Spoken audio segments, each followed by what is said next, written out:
A. Electricity and the brain. As we age, our bodies become less nimble. The same thing can also happen to our brains. While occasional bouts of forgetfulness may not be serious, mental decline can be a sign of more severe conditions like dementia or Alzheimer's disease.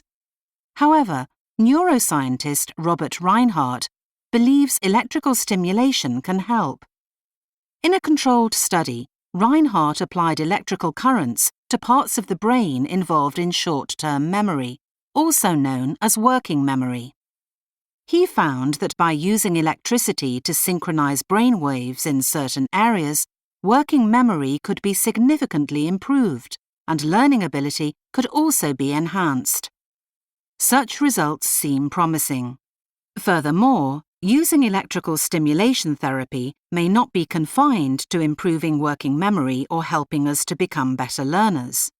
It is hoped it can also be used to help treat brain disorders, including autism, schizophrenia, and Parkinson's disease.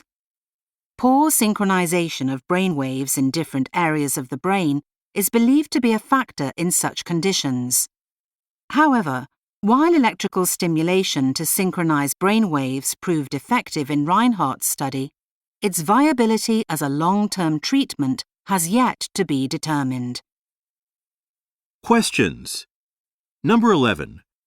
What is one thing Robert Reinhardt's research illustrates?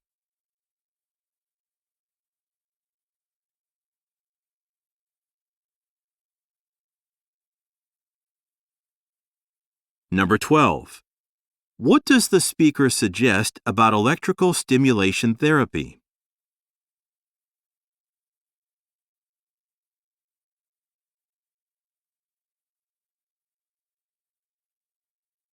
B. Madagascar's biodiversity. Madagascar has one of the highest levels of biodiversity on Earth, with up to 90% of its plants and animals found nowhere else.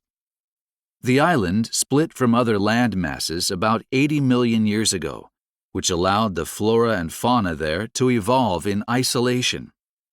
Scientists also believe that significant variations in its landscape contribute to biodiversity. The mountain range running down the middle of the island separates a rainforest on one side from desert-like plains on the other. This combination allowed the development of unique habitats that have encouraged a variety of plant and animal adaptations. Unfortunately, Madagascar's biodiversity is threatened by human activities that are causing climate change.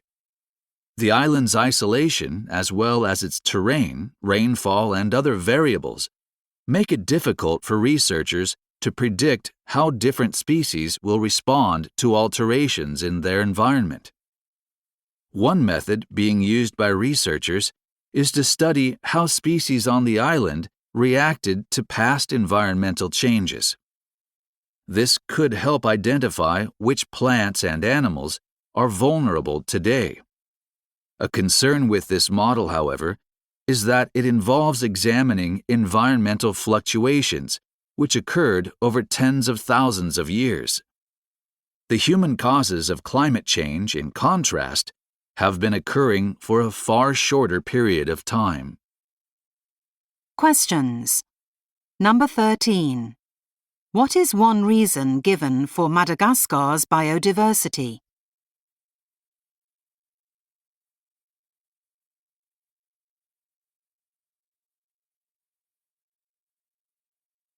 Number 14. How are researchers trying to identify Madagascar's vulnerable wildlife?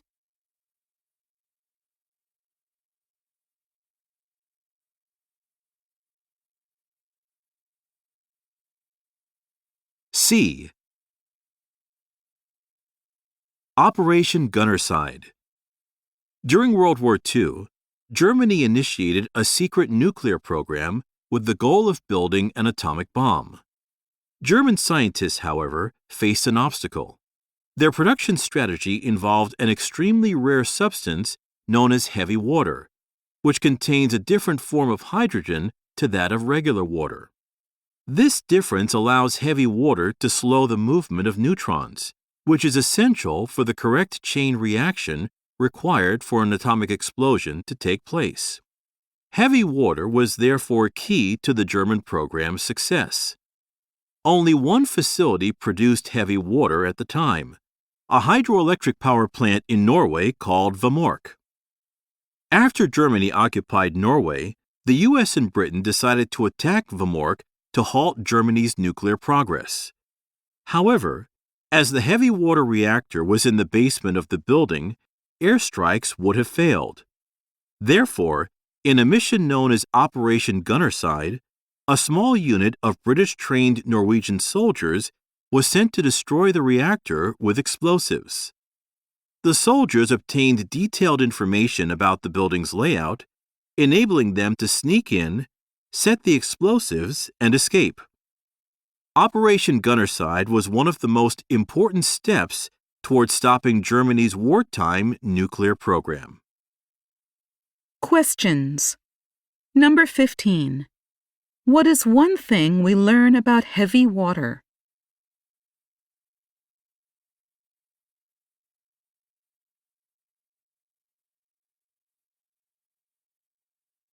Number 16.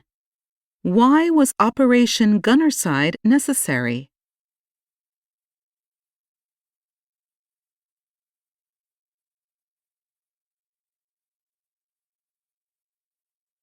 D.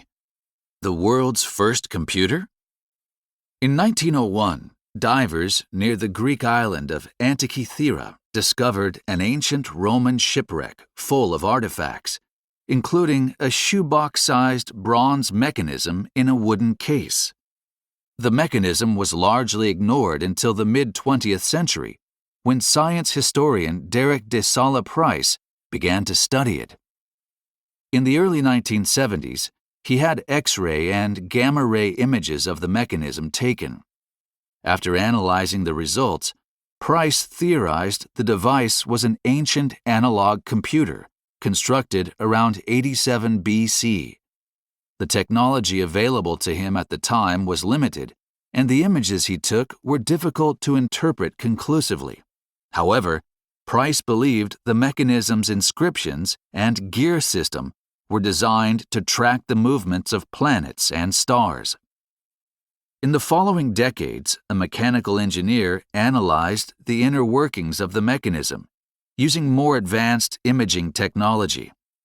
According to the engineer, dials on the front and back would have conveyed information about the movements of the sun, the moon, and individual stars.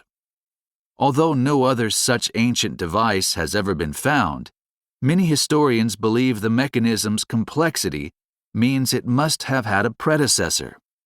This theory is supported by 1st century BC writings of the Roman statesman Cicero, which describe similar types of astronomical calculator devices. Questions. Number 17. What is true of Derek de Sala Price's observations of the mechanism?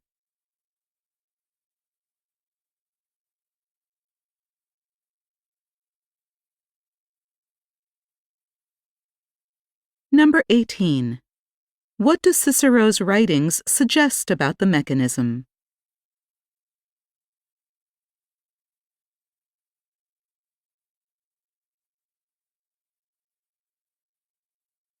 E. The Chicago Fire. The Chicago Fire of 1871 is one of the most infamous disasters in U.S. history, killing nearly 300 people and leaving 1 in 3 residents homeless. The fire's exact cause is still unknown, but it is believed to have started in a barn in the southwest of the city. Firefighters responded immediately, but they accidentally went to the wrong location. As a result, the fire rapidly spread out of control, intensified by a severe regional drought and the proximity of wooden structures in the city. Thousands of buildings, including the entire downtown business district, were destroyed. Among them was the facility that controlled the city's water supply. This left Chicago helpless, and the blaze burned unchecked for 2 days. Despite the widespread devastation, reconstruction began immediately. Officials introduced stricter fire and building codes, and great progress was made in public health thanks to new infrastructure that reduced water pollution. The reconstruction effort attracted prominent architects, resulting not only in careful replanning of the city center, but also the erection of the world's first skyscraper. The rebuilding also attracted many new residents. The pre-fire population had been approximately 300,000, but by 1890, the city's population had increased to over 1 million. Questions.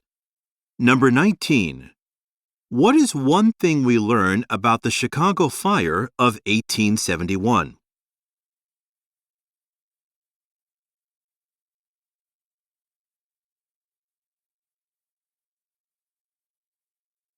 Number 20. What is one thing that happened following the fire?